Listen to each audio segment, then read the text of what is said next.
Loan के defaulter से आजकल बहुत सारे लोग परेशान हैं, जो छोटे-छोटे अपने लोन्स ले रहे हैं किसी पर्सनल वजह से, शादी के लिए, कुछ पर्सनल मजबूरियों की वजह से, किसी का कारोबार ख़राब है। तो बहुत सारे ऐसे ऐप आ चुके हैं, जिसके ज़रिए ईज़ी लोन फ़राहम किया जा रहा है। कुछ परेशानी में आके, कुछ ज़रूरतों की वजह से लोग लोन ले रहे हैं आजकल। लेने के बाद इनके ऊपर टॉर्चर शुरू हो रहा है प्राइवेट कंपनीज़ का और बहुत सारे लोन प्रोवाइडर कंपनीज़ का। देखिए, आज हम लोग डिस्कस करने वाले हैं कि इसकी लीगल रेमेडी क्या है, आप लोग ये हरासमेंट, इन लोगों की परेशानी से कैसा बच सकते हैं और आप लोगों के पास क्या-क्या हथियार है इन लोगों से बचने के लिए। This video is sponsored by Max Multi Speciality Hospital, 24/7 emergency trauma and critical care center with advanced services, located at Hagarga Circle, Ring Road, Gulbarga. दो तरीके के लोन हुआ करते हैं, एक होते हैं सिक्योर्ड लोन्स, एक होते हैं अनसिक्योर्ड लोन। सिक्योर्ड लोन वो होते हैं जिसके बदले में कुछ सिक्योरिटी रखाई जाती है, जैसे मान लीजिए कुछ पेपर वगैरह रखाए गए हैं, हाउसिंग लोन है, व्हीकल लोन है, ऐसे चीज़ों को बोलते हैं सिक्योर्ड लोन। और एक होता है अनसिक्योर्ड लोन। अनसिक्योर्ड लोन में कोई सिक्योरिटी नहीं रखाते आप, कोलैटरल जिसको बोलते हैं वो नहीं रखाते हैं। इसमें क्या होता है, आपकी सिविल स्कोर देख के, आपका ट्रैक रिकॉर्ड देख के आपको लोन दिया जाता है। जैसे पर्सनल लोन हो गया है और आपको मान लीजिए कुछ ऐप से लोन दिया जा रहा है या आपको कुछ क्रेडिट फैसिलिटी दे रहे हैं, ये अनसिक्योर्ड लोन है। तो अनसिक्योर्ड लोन में कभी भी आपको हरासमेंट नहीं कर सकते हैं। आरबीआई के स्ट्रिक्ट गाइडलाइंस आ चुके हैं कि किसी को भी हरासमेंट नहीं करना है। तो हम लोग आज डिस्कस करेंगे कि इसके गाइडलाइंस क्या है और कैसे आप इन लोगों से अपना दिफा कर सकते हैं, प्रोटेक्शन कर सकते हैं। देखा जा रहा है कई लोगों को घर पे आ रहे हैं, लोग आके घर पे हरासमेंट कर रहे हैं, उनको धमकी दे रहे हैं, क्रिमिनल केस बुक कराया जाएगा। उनके रिश्तेदारों में फ़ोन करके बता रहे हैं कि इनका इतना लोन बकाया है, ये लोन नहीं दिए बोल के इनके रिश्तेदारों को, दोस्तों को बोल रहे, ऑफिसेस पहुंच रहे, ऑफिसेस पहुंच के ऑफिस वालों को बता रहे कि इनका इतना बड़ा लोन है बोल के। ये सारे एक्टिविटीज इलीगल एक्टिविटीज है। कोई भी आपके पड़ोसी को, रिश्तेदार को, या फिर आप जहां पर जॉब कर रहे हैं, आपके लोन के बारे में जानकारी नहीं दे सकता। और जो भी रिकवरी के लिए आएगा वो सुबह 8 बजे से लेके शाम 7 बजे तक आ सकता, उसके बाद नहीं आ सकता। और जबरदस्ती आपसे कोई भी चीज छीन नहीं सकते। सिक्योर्ड लोन में देखिए, कोई भी आपसे जबरदस्ती चीज छीन के नहीं लेके जा सकते, आपका मोबाइल नहीं छीन सकते, आपकी गाड़ी नहीं छीन सकते। ये अनसिक्योर्ड लोन में है। जैसे मैं बताया, पर्सनल लोन वगैरह, क्रेडिट कार्ड लोन, ये है अनसिक्योर्ड लोन है। तो आप लोग, अगर आप लोगों के साथ गाली गलौज हो रहा, घर पे आके कोई अटैक कर रहे, कोई बोल रहे आपके ऊपर क्रिमिनल केस बुक कराएंगे, तो आप फौरन बिना डरे के, बिना झिझके के आप पुलिस स्टेशन जाइए, जाके इस बारे में कंप्लेन दीजिए और आरबीआई में भी कंप्लेन दीजिए। और ये देखा जा रहा है कई प्राइवेट लोन प्रोवाइडर है जिसके पास लाइसेंस भी नहीं है, 3%, 4%, 5% से लोन दे के घर पे आ रहे, मारम तोड़ी कर रहे। ये पूरे एक्ट इलीगल है। आप इमीडिएट क्या करना है, पुलिस स्टेशन पहुंचना है, पहुंच के इसकी इत्तला आपके लोकल पुलिस स्टेशन में देना, कंप्लेन दर्ज कराना, आप शिकायत दर्ज कराना। अगर शिकायत लेने से इनकार कर दिए तो आप लोग रजिस्टर्ड पोस्ट करना पुलिस स्टेशन को, एसीपी ऑफिस को जाना, वहां पर कंप्लेन दर्ज कराना, डीसीपी ऑफिस को जाना, कंप्लेन दर्ज कराना। कराए तो आपको पूरा लीगल प्रोटेक्शन मिलता। और आरबीआई के गाइडलाइन से आप आरबीआई में भी शिकायत कर सकते। देखिए, आप कोई भी आपसे जबरदस्ती कोई चीज छीन नहीं सकता, कोई गाली गलौज नहीं कर सकता। और मैं ये बताता चलूं, ये बहुत अहम हिस्सा है। लोगों को फोन करके ये डराया जा रहा कि क्रिमिनल केस बुक कराए जाएंगे लोन का डिफॉल्ट होने पे। अनसिक्योर्ड लोन में कभी भी आपके ऊपर कोई भी क्रिमिनल केस नहीं बुक करा सकते।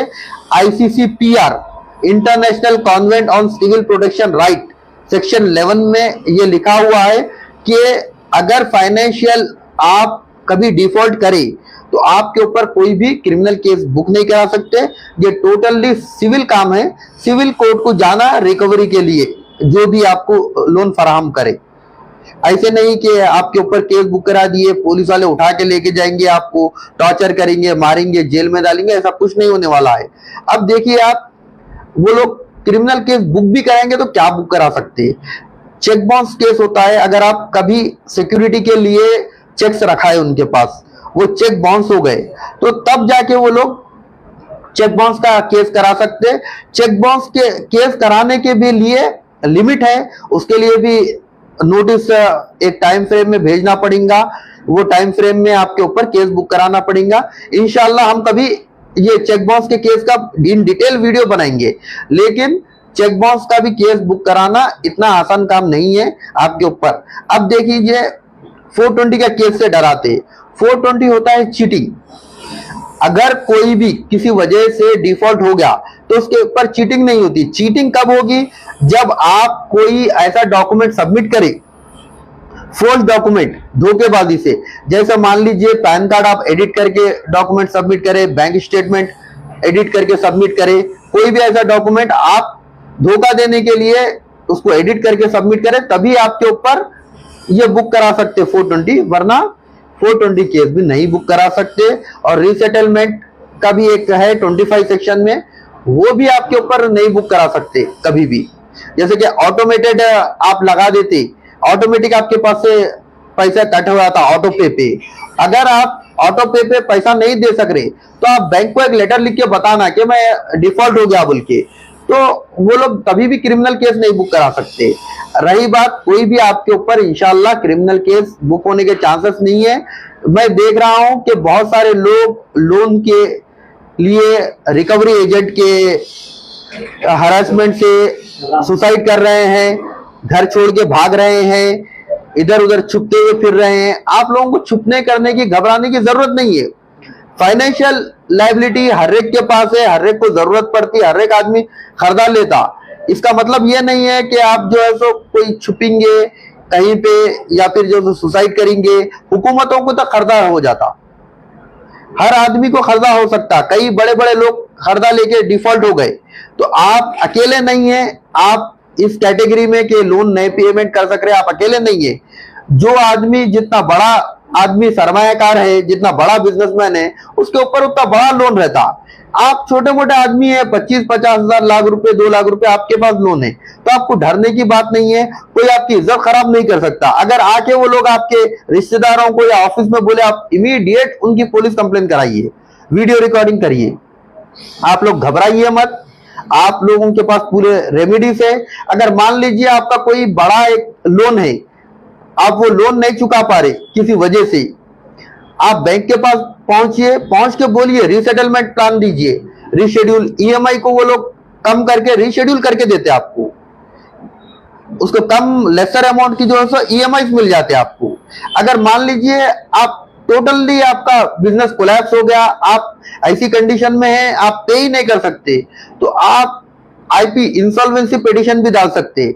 इंसॉल्वेंसी पिटीशन डालने के बाद कोई भी कर्ज के लिए आपके घर पे हरासमेंट के लिए नहीं आता, कोर्ट में डाल देना चाहिए। जो लोग हैं 5 लाख 10 लाख ऐसे बड़े अमाउंट है वो नहीं दे पा रहे, तो वो लोग इंसॉल्वेंसी पिटीशन डाल सकते अनसिक्योर्ड लोन के लिए। अब देखिए आप, आपके ऊपर क्या एक्शन लिया जा सकता वो भी बता देता हूं मैं, ताकि आपको क्लैरिटी हो। कोई भी अनसिक्योर्ड लोन के लिए कोर्ट में रिकवरी ऑफ मनी का एक सूट डाल सकते, दायर कर सकते।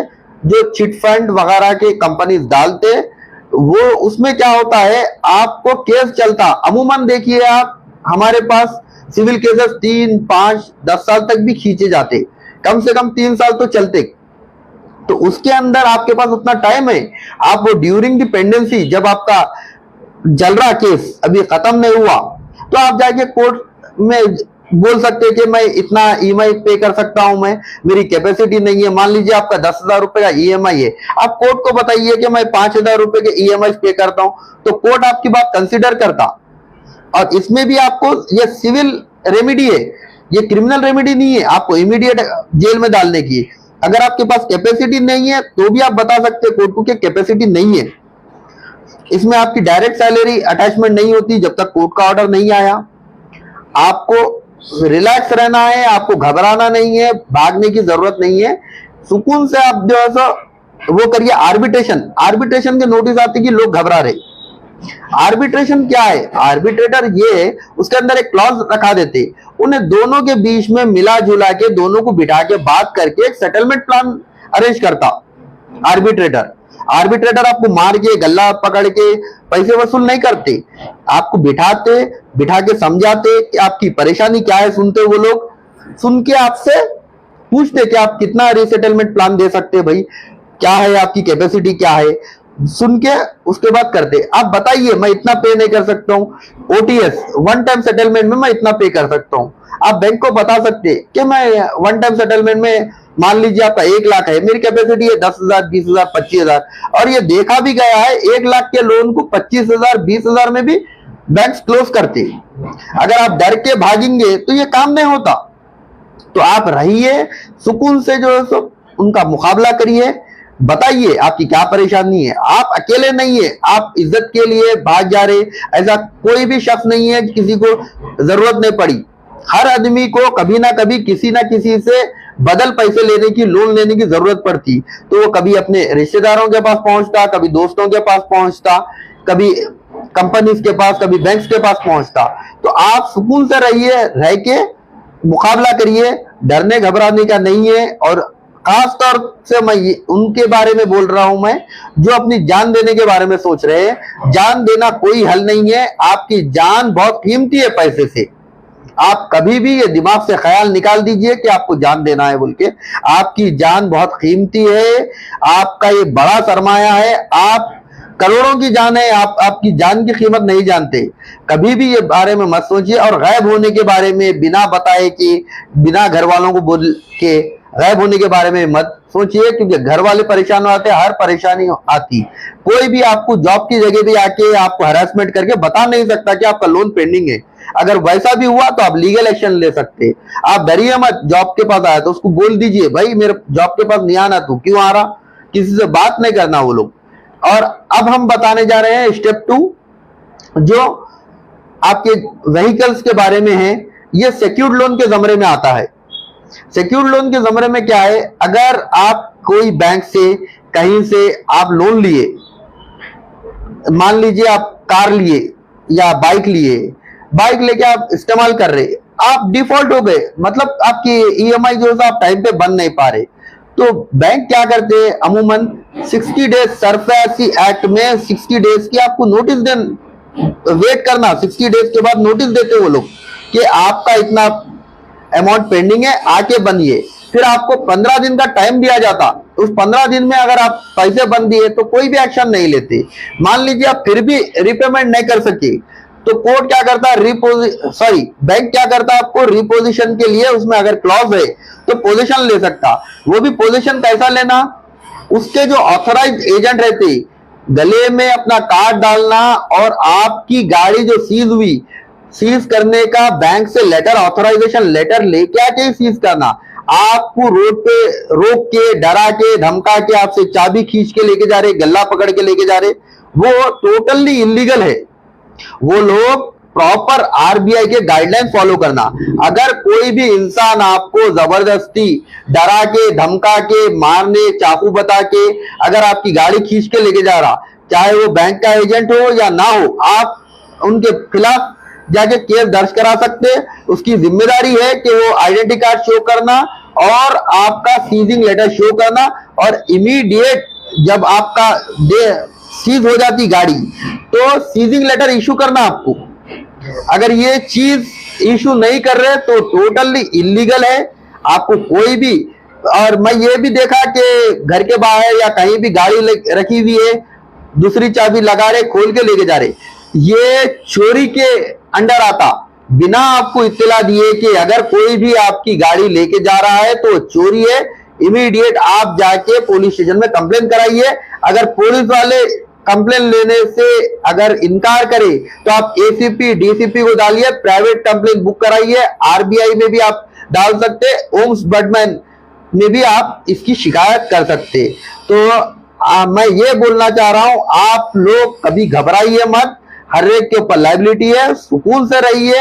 अगर आप इंसॉल्वेंसी मतलब आपका दिवाला निकल गया तो आईपी पिटीशन डालिए, आप इंसॉल्वेंसी पिटीशन, कोर्ट में उसको सुना जाता, आपके जो पैसे है जायदाद है आपके पास वो बता दीजिए। मान लीजिए आपके पास 10 लाख रुपए आपका कर्जा है और आपके पास है 1 लाख रुपए की जायदाद, गाड़ी है, पैसा है, जो भी है, आप कोर्ट में बता दीजिए साहब मेरे पास 1 लाख रुपए, मैं 10 लाख रुपए कर्जा देना हूं, मैं दे नहीं सकता, मेरा दिवाला हो गया, तो कोर्ट कंसीडर करके आपको फैसला देता। तो आप लोग डरिए घबराइए मत, इंसॉल्वेंसी पिटीशन के लिए भी देखिए। अगर कोई भी इलीगल आपको कुछ डरा रहे, धमका रहे, कुछ भी कर रहे हैं, प्राइवेट फाइनेंसर भी आ रहे हैं, तो इंशाल्लाह आप कोर्ट में आइए और सूट फॉर इंजंक्शन भी ले सकते हैं आप लोग। अगर बड़ी कार है, 5 लाख 10 लाख रुपए की कार है, मान लीजिए आप कोई डिफॉल्ट हो गए, पेमेंट नहीं कर सक रहे, तो आप सूट फॉर इंजंक्शन डाल के सिविल कोर्ट से भी इंजंक्शन ले सकते हैं। आपकी कोई भी गाड़ी को सीज जबरदस्ती नहीं कर सकता है। वकील साहब जी, ये जो मसला चल रहा है हैदराबाद के अंदर, जी, दीगर इलाकों में जो चल रहा, जी, बच्चा गाड़ी लेके घर से निकला, जी, निकलते कि उसको क्या करना, पहले तो प्राइवेट बच्चे जिसके पास जी, लाइसेंस नहीं है उन लोग बच्चे को रोक के गाड़ी पकड़ ले, जी, पकड़ लेके जो 5,000 रुपए दियो, 2,000 रुपए दियो तो गाड़ी छोड़ते, जी, नहीं तो गाड़ी बिना बोले लेके चल जा रहे लोग। देखिए साहब, पहले जो भी रिकवरी एजेंट है उनको पहले ट्रेनिंग दी जा रही। अगर बिना ट्रेंड हुए वो एजेंट है और डरा के धमका के आपकी गाड़ी ले जा रहे, तो जैसा मैं बताया आप उनके ऊपर केस बुक करा सकते हैं। आप वीडियो बना लीजिए, जब वो लोग आपकी जबरदस्ती गाड़ी छीन रहे तो आप लोग वीडियो बना लीजिए, बना लेके जाइए, जाके पुलिस स्टेशन में बताइए। अगर पुलिस वाले लेने से इनकार कर दिए, एसीपी डीसीपी को बताइए आप, इंशाल्लाह आपका बराबर हल निकलता। आपको फिर भी अगर एक्शन नहीं ले रहे तो कोई अच्छे एडवोकेट को पकड़ के प्राइवेट कंप्लेंट बुक कराइए, उनके ऊपर केसेस बुक कराइए।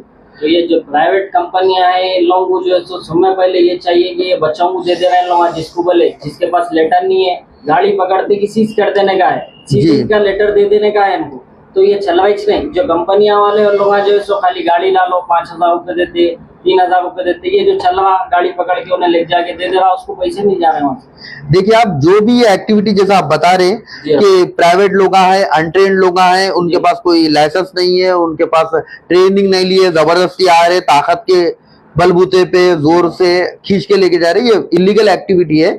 इसके लिए आप बराबर पुलिस कंप्लेंट दे सकते हैं। आप लोग डरना घबराना छोड़ के भागने की जरूरत नहीं है।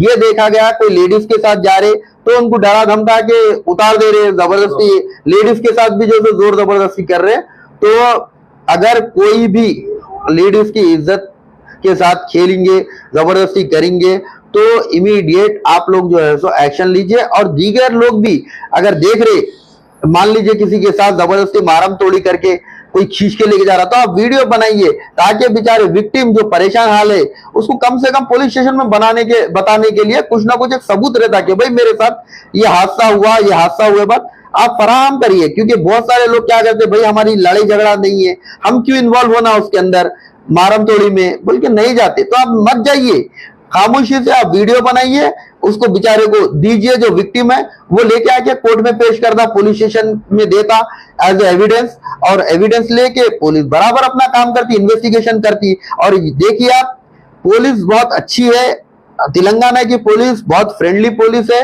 बहुत अच्छा कोऑपरेट करती। हाँ, हो सकता है कहीं पे लेने से इनकार करे तो आपके पास ऊपर भी रेमेडी है। ये आपको सीआरपीसी में, बीएनएस में पूरा बताया गया है कि क्या क्या आपके पास रेमेडी है, अगर लेने से इनकार करें तो भी आप क्या कर सकते हैं। ये लोग जो गाड़ी पकड़ लिए बाद जो लोग डर रहे हैं कंप्लेंट करने से, अरे मेरी गाड़ी डूबी हुई है, मैं पीएस को गया तो मेरे को पकड़ लेंगे, ये वजह से कई लोग हैं जो हैदराबाद नौजवान जो पीएस को नहीं जा रहे, तो इन लोग क्या कर सकते हैं उसके अंदर? देखिए साहब, पहली चीज डरना घबराना नहीं है। अगर आपकी गाड़ी सीज हुई तो इलीगल सीज हुई, बराबर जो आपको इलीगल सीज करा उसके ऊपर क्रिमिनल केस बुक होता, आपके ऊपर केस नहीं होता, क्रिमिनल केस उसके ऊपर बुक होता जो गाड़ी खींच के लेके जा रहा। तो बराबर अगर आप लोग होशियारी से, आप लोग समझदारी से, आप लोग जागरूक होके ऐसे 2-4 केसेस बुक कराए ये इलीगल सीजर्स पे, तो टोटली रुक जाता।